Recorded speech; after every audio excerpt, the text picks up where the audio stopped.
For jumping on here. Ben, 2 games here back to back against LAFC. How's the team kind of prepared for this after the return to MLS play last week? Good week. A little longer week emotionally because of the loss, which is normal, and we're just looking forward to getting back out there and trying to put a similar performance on that we did against Toronto, but seeing out some plays to make the difference. All right. So with Jorge. Coach, good morning. Coach Carrasquilla back out in training. Could he see some minutes in tomorrow's game, possibly LAFC at home? Yeah, he's going on the trip, so we'll see. We'll see what the minute situation is with him. You've got, like I said, LAFC back to back. You've got your last 9 games, possible 27 points in this last stretch. Just how can you guarantee that? We can't guarantee anything. That's the beauty of this, and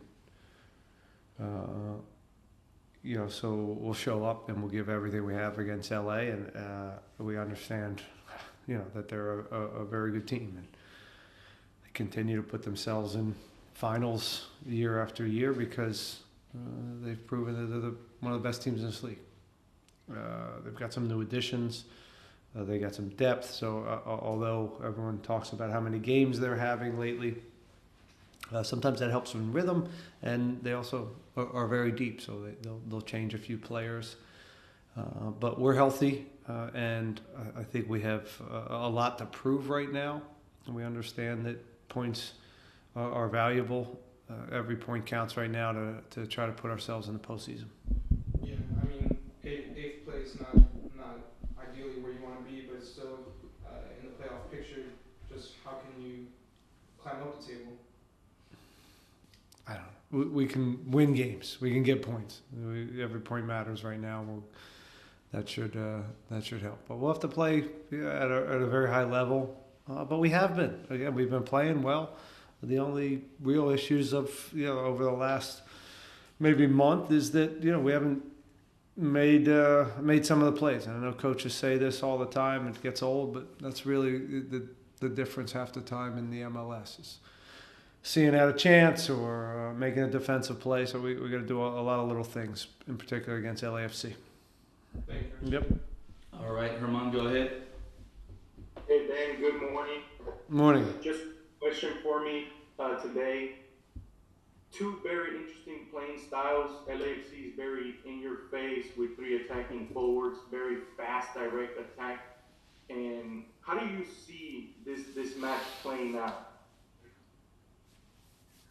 Well, you can never truly predict. You have an idea of what it looks like. What I'll say is we understand their strengths, like every team that plays them. Again, direct play, speed, transition, counterattacks, physicality, set pieces, but that they also have high quality players, so they have no problem breaking teams down as well. They seem to have the most success in some of those transition moments because they've got real pace.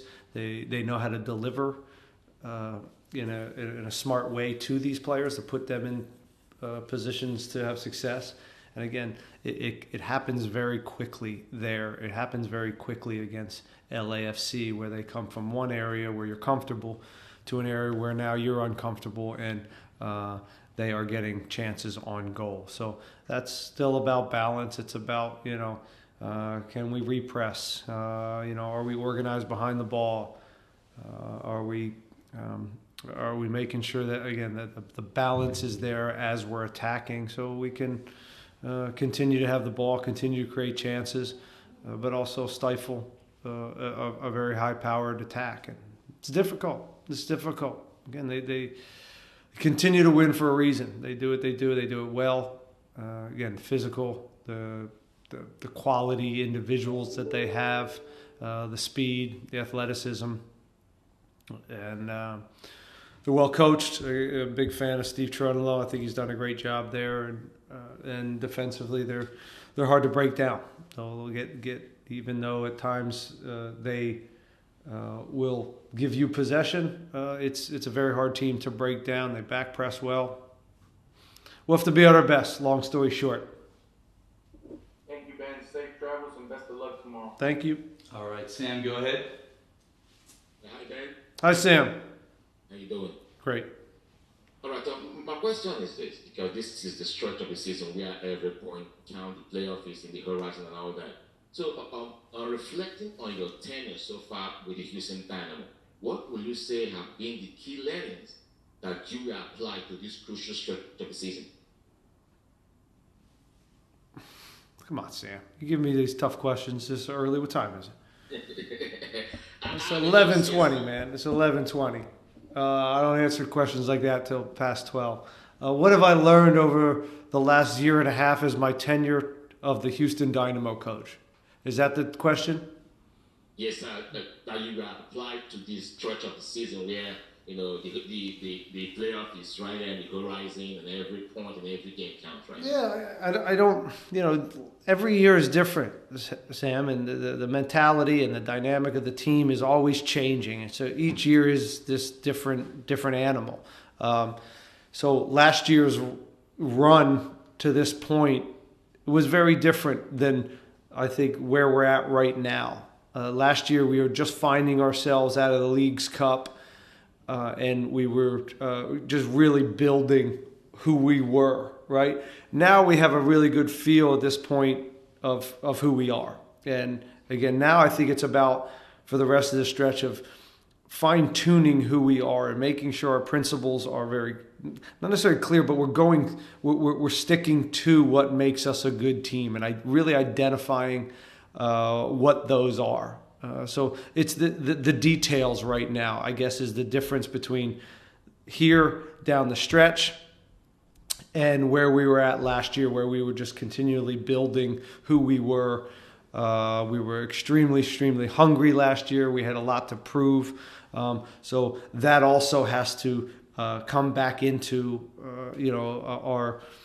our personality maybe a little bit more as well. And I think the tension of this time and 9 games left, I think that's a natural thing to have. And so the attention to detail is kind of where I'm going with this answer that really didn't answer your question. So.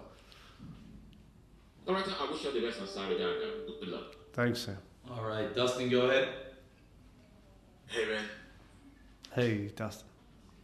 I know you talked about it a little bit before the game that got postponed, but Kai Kamara coming to them gives them a bit difference. Now they have Giroud, obviously, too, but with their pace on the wings and then that kind of aerial threat in the middle, what kind of challenge does that give to guys like Eric and Mikhail?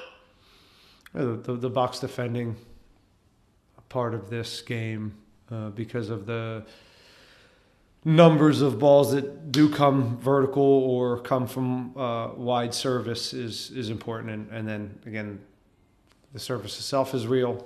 And the guys on the end of things are been doing this for a long time, scoring goals and understand where to be.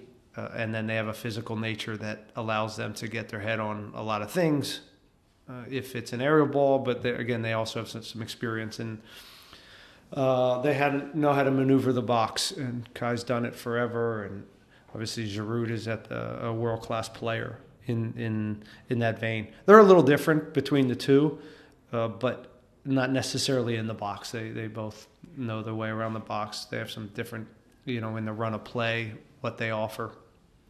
But really, it's a good group. He didn't play. It was cup tied in the Open Cup, so we expect Giroud to come in, and Kai, I'm assuming, will get some minutes too, depending on his fitness, Giroud's fitness. But it'll be a tough task. Bouanga, we know, everybody knows. We watched the league, and he's pretty good himself. He's had an okay year and a half, 2.5 years. I think Bogus has become a big-time player in this league and very well-rounded, comfortable in a handful of different areas, range of passing, finishing, just a very, very good all-around player. So we'll have our hands full. But we can talk about them all we want, but we have to go there and put our best foot forward, and we're excited for the challenge. Thanks, man. All right, Joey, go ahead. All right, Ben, with LAFC bringing in Giroud halfway through the season, you kind of had a similar experience a few years back with Wayne Rooney. Could you give us some insight of what it's like to bring in one of these global superstars halfway through a season? It's completely, everybody's different. It depends on who the player is. What's Wayne like? What is Giroud like? What do they need? I'm sure they do a very good job of supporting their players when they come in to market and making sure that transition's good so they can focus on the soccer part. But I anticipate them doing a pretty good job of that. We tried to do a good job of that with anybody that comes in particular the high-level guys. And, Ponce's, the way we would treat a Wayne or Giroud or Ponce or Lawrence, we try to support them in these transitions to make sure they can focus on the game. And then when you come in, it's a little bit of a mad scramble to get them up to speed, both whether it's the relationship component on the field and playing, or it's giving them, forcing the game model down their throat and trying to catch them up in all these other guys that have been doing the same thing in the training sessions for a year and a half. So, but good players are good players. They don't need necessarily, Giroud doesn't probably need the game model. He's a 9, it's a hold-up 9 that knows how to score goals, and I think he's probably pretty easy to play with. So, I don't know if I have any insight on him. Different people probably.